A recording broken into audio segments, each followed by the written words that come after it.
สบายดีทุกคนที่กำลังติดตามมักส้มยินดีต้อนรับสู่ซองอาคาน้อยเนาะวันนี้เราจะพากันมาเอาตัวรอดอยู่ป่า1 คืน 2 วันเนาะเราจะเป็นได้แล้วก็ติดตามยาวๆไปคือ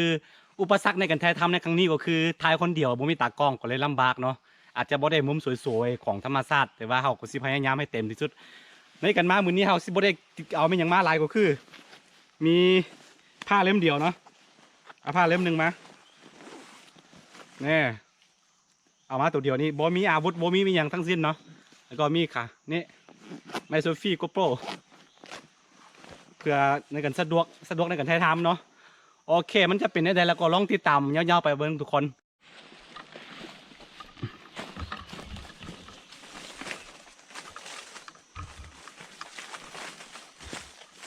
ทุกคนการที่เราจะเอาชีวิตรอดในป่าได้เนาะต้องมีสิ่งที่สำคัญที่สุดก็คือแหล่งน้ำเพราะฉะนั้นเราสิไปสร้างที่พักใกล้ๆแหล่งน้ำเนาะเราจะลงไปด้านล่างนี้หลังจากนั้นสร้างที่พักแล้วก็เราก็จะไปหาอาหารตามป่านี่เนาะคือบอกง่ายๆเลยกันที่เรามาใช้ชีวิตอยู่ป่านี่ต้องหูจักว่าพืชชนิดใดที่เรากินได้เนาะคืออย่างน้อยในป่าแถบนี้ประมาณ 70%ก็หูว่าอันใดกินได้อันใดกินบ่ได้เนาะเพราะฉะนั้นเป็นสิ่งที่ดีสำหรับค่อยแต่ว่าในป่าที่อื่นก็บ่แน่คือกันเนาะเพราะว่าเป็นพื้นที่ที่เราบุคคลเคยเราก็บ่ฮู้จักว่าพืชชนิดใดที่กินได้เนาะมักไม้ชนิดใดที่กินได้แต่ว่าในเขตนี้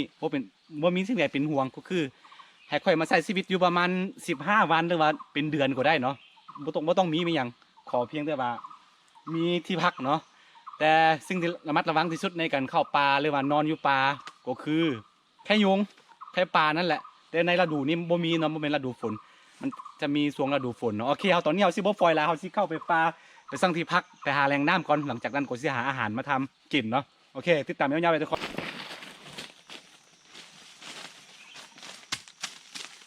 คือทุกคนตอนนี้ค่อยเจอพืชชนิดนึงเนาะตัวนี้เนาะมันเป็นยาพื้นเมืองแต่ว่าบ่บอกว่าเป็นยาใส่กับอันพยาธิประเภทใดเนาะครับบ่บอกเป็นความลับเนาะเอาเซลล์ตรงนี้ไปน้ำเจ้ามากมันเนาะ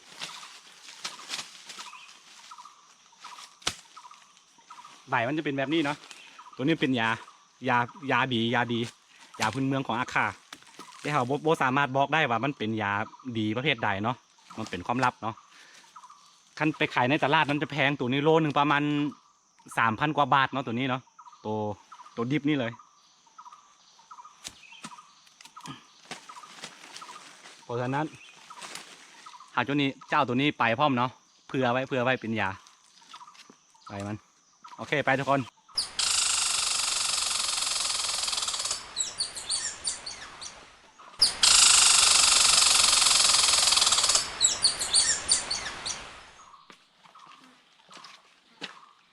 โอเคทุกคนตอนนี้เรา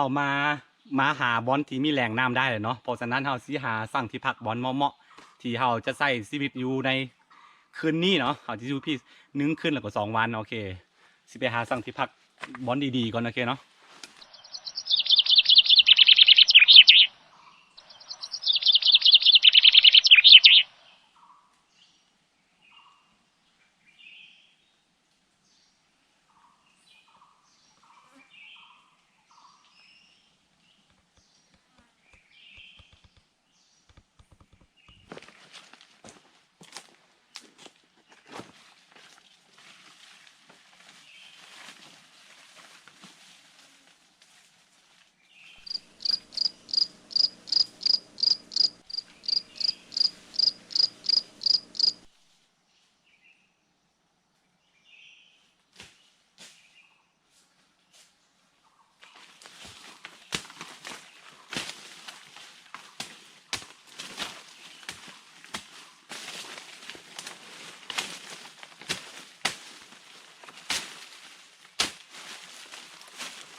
โอเคทุกคนตอนนี้ฮะก็สร้างที่พักโดยกระท่อมเล็กๆได้แล้วเนาะเป็นที่เรียบร้อยแล้ว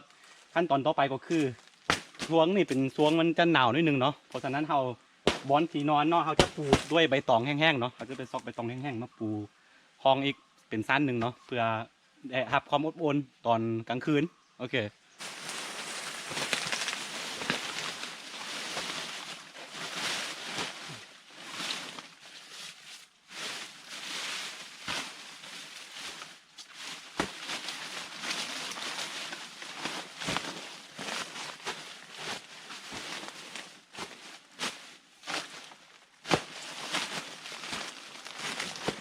ตอนนี้ก็การสร้างที่พักก็เป็นที่เรียบร้อยทุกคนแบบนี้แหละง่ายๆแบบนี้นอนคนเดียวคืนเดียวสามารถอยู่รอดได้เนาะโอเคขั้นตอนต่อไปก็คือเราสิไปหาอาหารเนาะสิไปหามันยังบ่จักต้องไปหาว่าอันใดที่เป็นเฮาอันใดที่คนเฮากินได้เนาะเราก็สิไปหาหมดโอเคแล้วพบกันกับกันไปหาอาหารคือตอนนี้รู้สึกว่าหิวแห้งเนาะตอนนี้ก็ตอนเที่ยงละเราต้องไปหาอาหาร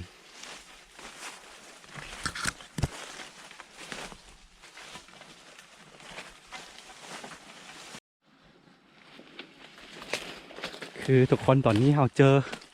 เห็นหูมันจะเป็นของนูไหวหรือว่าตัวพังพรก็เป็นไปได้เนาะเดี๋ยวเสี่ยวไม้นะขุดเบิ่งตัวมันน่าจะอยู่เพราะว่าเห็นเป็นหู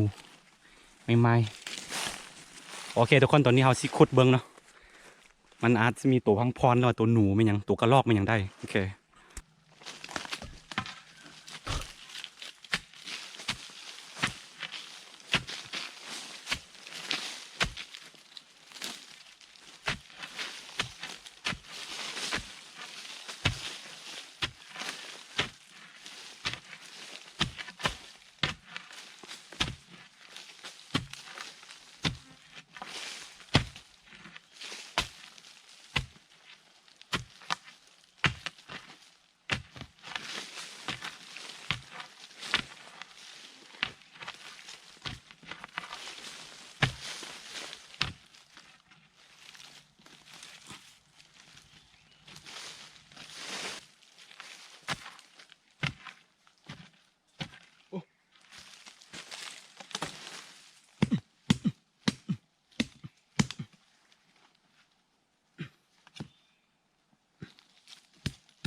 กระรอก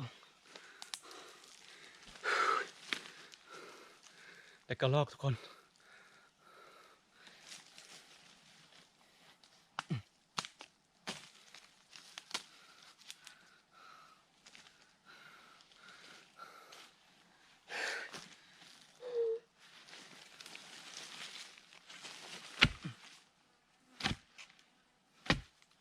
นี่จะกลายเป็นอาหารของข้อยเนาะโอเคขั้นตอนต่อไปก็คือเอาสิไปเฮ็ดอาหารเนาะสิไปเฮ็ดมันยังสิไปแกงแล้วว่าสิไปย่างยังบูฮู้เดี๋ยวแล้วแต่อารมณ์พาไปเนาะรู้สึกว่าอยากกินแกงเนาะโอเคเดี๋ยวไปขั้นตอนการทำอาหาร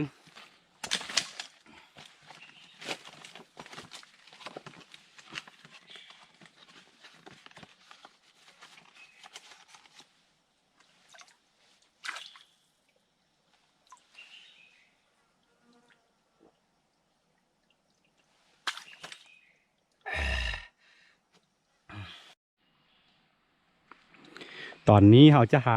ตัดไม้ไผ่เพื่อมาแกงกระรอกเนาะโอเคนี่ทีนู้นเนาะเขาจะไปตัดเอาไม้ไผ่บ้างไม้ไผ่นั่นแหละมาแกงกระรอกกิน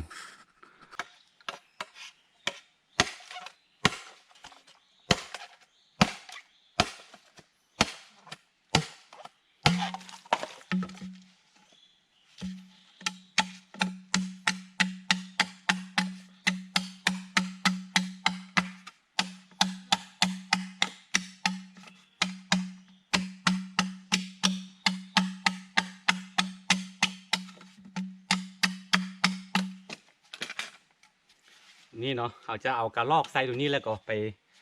แกงกินนี่แหละตังหม้อโอเค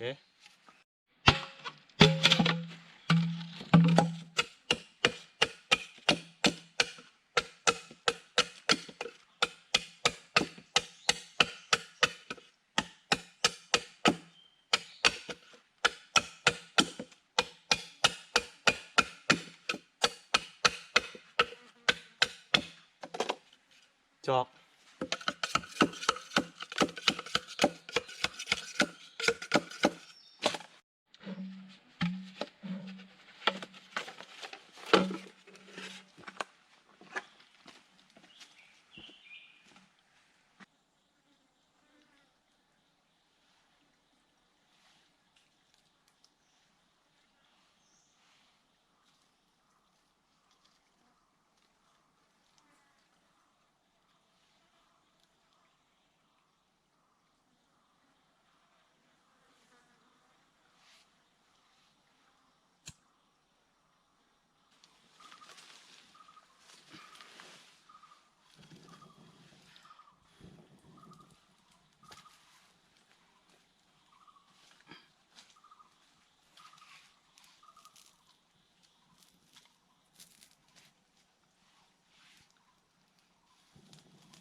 เอาละทุกคนตอนนี้ครับก็สิปรุงอาหารง่ายๆแบบนี้เนาะคือตอนทำอิฐต้องเอาน้ำมาตั้งก่อนให้มันฟดนิดนึงจากนั้นเอาจึงใส่เกลือแป้งนัวเกลือแล้วก็ผงชูรสแล้วก็พริกมีอย่างเนาะเป็นเครื่องปรุงอันนี้ต้องเอามาน้ำขาดบ่ได้เดี๋ยวกันปรุงแต่งอาหารสิบ่มีรสชาติอร่อยเนาะ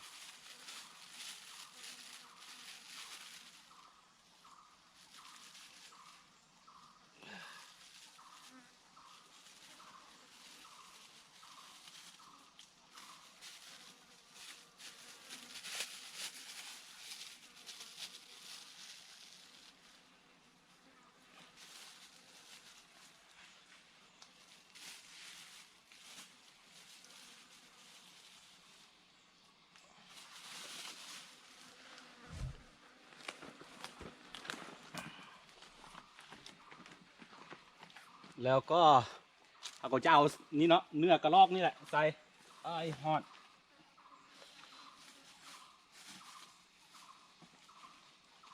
ขวัญไฟขวัญไฟนี่ทุกคนใส่ไปเลย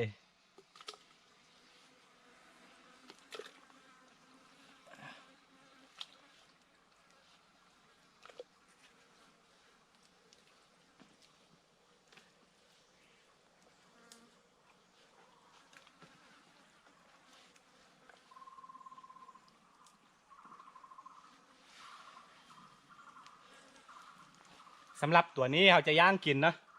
จะย่างเอา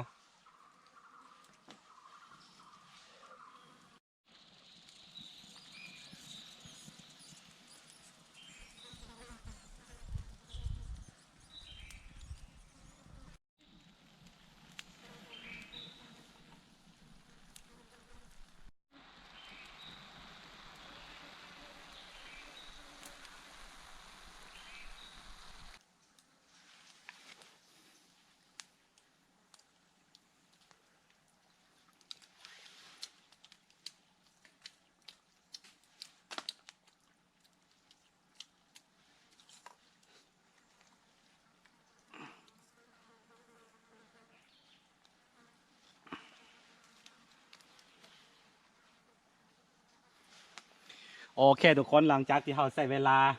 ต้มนี่เนาะ กระลอกประมาณชั่วโมงกว่าๆเนาะรู้สึกว่ามันจะน่าจะสุกแล้วกับปิ้งเนาะโอเคตอนนี้เขาสิเกี่ยมกินข้าวสิปรุงมันออกแล้วกินข้าว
แกงมันหลายพดกินบ่หมด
เครื่องในมัน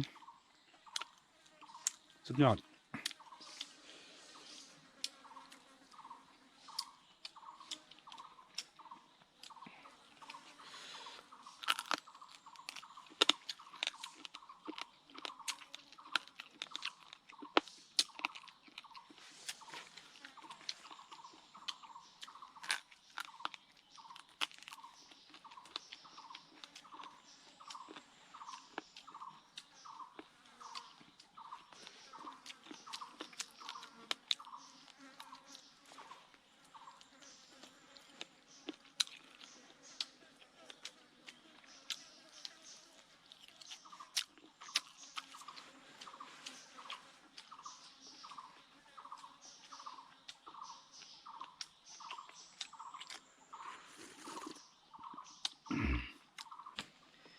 คือทุกคนตอนนี้เฮากินข้าวอิ่มแล้วเนาะกินข้าวอิ่มแล้วก็นั่งพักผ่อนอยู่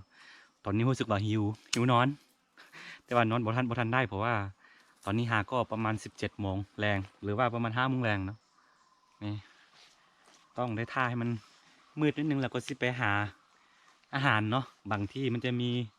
ตัวหนูหวายหรือว่าหนูฟุกมันยังออกมาหากินเนาะอาจสิไปซอกเบิ่งเพราะว่ากล้าเก็บอาหารไว้กินพรุ่งนี้เช้ารู้สึกหิวนอนง่วง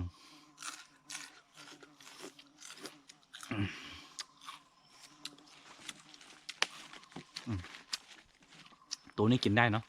เป็นส้มมันเปรี้ยวๆนิดนึงไม่นิดนึงแหละเปรี้ยวแห้งแกงใส่กระลอกหรือว่าปูหินเนาะอร่อย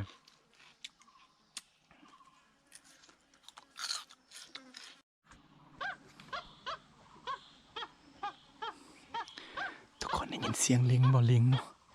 เมื่อกี้เห็นลิงฟุ้งหนึ่งเนาะข้ามไปบนต้นไม้ประมาณ4-5 ตัว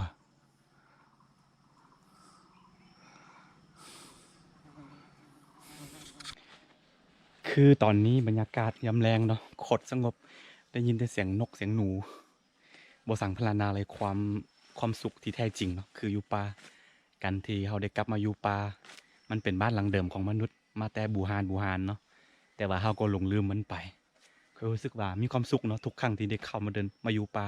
รู้สึกว่าปลอดภัยกว่าเขาอยู่ในสังคมนะรู้สึกว่าอยู่ป่ามันปลอดภัยกว่าโอเคตอนนี้เขาสิบ่ปล่อยแล้วเขาสิเดินสิพาทุกคนเนาะเดินเข้าป่าลองไปเที่ยวป่าเบิ่งเนาะโอเค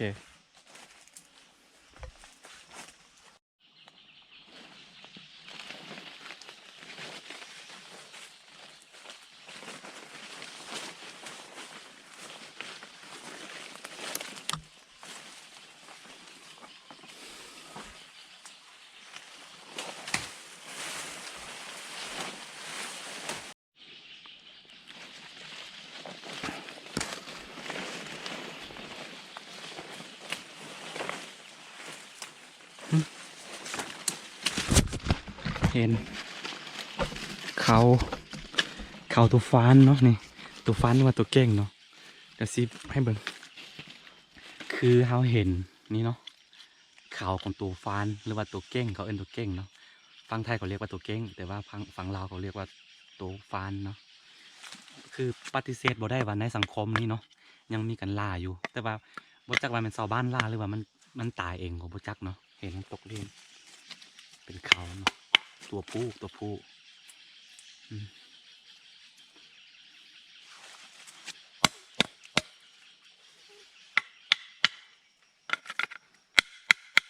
เป็นสัตว์สงวนเนาะตัวนี้เนาะลาบ่ได้แต่ว่า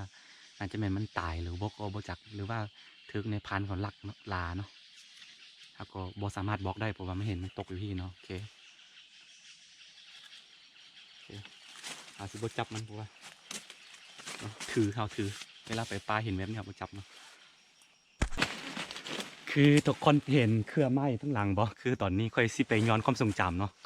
ค่อยมีความทรงจำดีๆเกี่ยวกับการอยู่ป่าคือตั้งแต่น้อยๆมาก็ เนาะลิ้นอยู่ปลาแบบนี้แหละพอเป็นเด็กมันนอกมันนาเนาะแล้วซึ่งมีความคิดถึงเขาจะตัดเคลื่อนอันนั้นแหละก็ขี่เป็นซิงซ่าเนาะโอเคติดตามยาวๆไป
สุดยอดกลับมาย้อนความทรงจำสมัยวัยเด็กเนาะ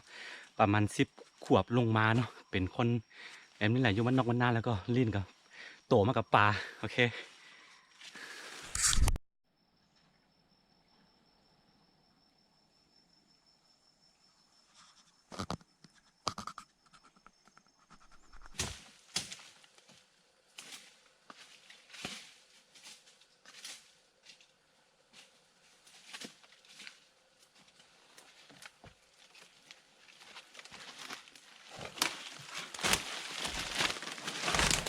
คือตอนนี้เราจะวางกับดักโตหนูหวายหนูฟุกหรือว่ากระรอกมันยังเนาะไว้นี่เนาะเผื่อว่ามันจะมาทึกจะมากินโอเควางไว้โอเคแล้วก็สิ่งที่ค่อยเป็นห่วงที่สุดคือถ้ามีชาวบ้านมาเจอเนาะเขาจะหาว่าไอ้หมอนี่เป็นบ้าพูดคนเดียวก็เป็น บ่มีตากล้องแล้วมีไปคนเดียว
คือตอนนี้มัน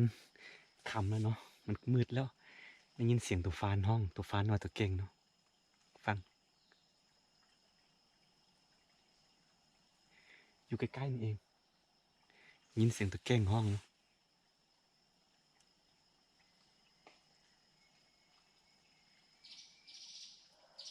เพิ่นได้ยินปะน่าจะเป็น2 ตัวอยู่ใกล้ๆนี่เองคือต้องบอกเลยว่าตัวเก่งหรือว่าตัวฟ้านนี่เนาะเป็นสัตว์สงวนเนาะลาบ่ได้แต่ว่าปฏิเสธบ่ได้ว่ามีกันลักลากันเนาะมีนกหนูกำลังเข้านอน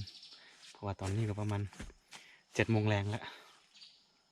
แต่ว่ายังบ่ทันมืดดีค่ะตอนนี้เราก็เตรียมจะนอนคือกัน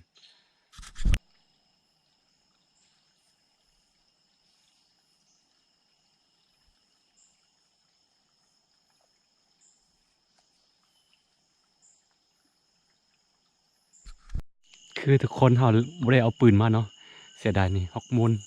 ว่าก็ลอกมุนเนาะกินกินผลไม้2-3 ตัวเถิงมันไก่พดเนาะ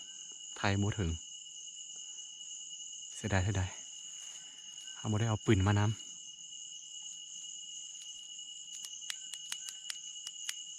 เห็นบ่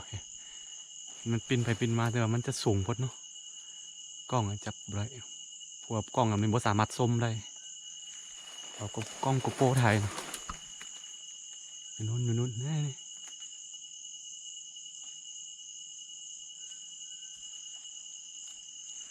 2 ตัวฮอกมนฮอกมน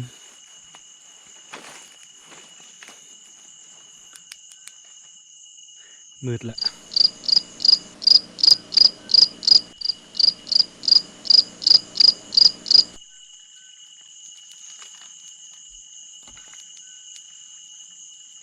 คือตอนนี้ทุกอย่างมันเงียบสงบเนาะนกหนูไม่ยังไปนอนหมดแล้วประมาณ8 โมงกลางคืนตอนนี้เขาก็คิดทำอิดว่าสิไปเอาไปใส่ไปยวงเบิงกระลอกเมื่อมันกระลอกหนูไวหนูพุกมันยังออกมาหากินกลางคืนเนาะแต่รู้สึกว่าหนาวบ่ไปแล้วเอาที่นอนแล้วเนาะโอเควันนี้ละอันใดที่เราเฮ็ดเรารู้สึกว่ามีความสุขกับเฮ็ดไปเนาะไม่ต้องไปสนไม่ต้องไปแคร์ไปแบบนี้แหละชีวิตง่ายๆไม่ต้องเฮ็ดอะไรมันยุ่งยากชีวิตเกิดมาสัตว์เดียวก็ให้ใช้ชีวิตในแบบที่เขาเป็นเนาะในแบบที่เขามักเกิดเป็นคนไม่ต้องให้ผู้อื่นมาบังคับมาบังคับเป็นตัวเองเป็นนายตัวเองดีสุดละ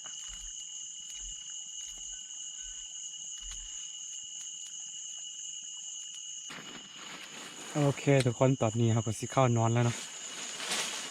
ง่วงละกระท่อมหลังน้อยๆของเขา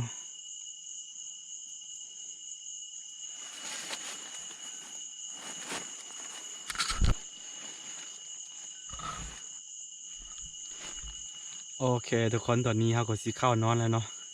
สำหรับคลิปนี้ก็คือสิมีประมาณนี้นะเนาะกันผู้ใดมักแล้วก็อย่าลืมกดไลค์กดติดตาม2 อาคารน้อยเพื่อบ่พลาดวิดีโอใหม่ๆจาก2 อาคารน้อยเนาะโอเคโอเคสำหรับคืนนี้เนาะขอให้ทุกคนฝันดีเนาะราตรีสวัสดิ์เนาะหวังว่าคืนนี้กูสิบ่ถึกเสือคาบไปแดกนะโอเคฝันดี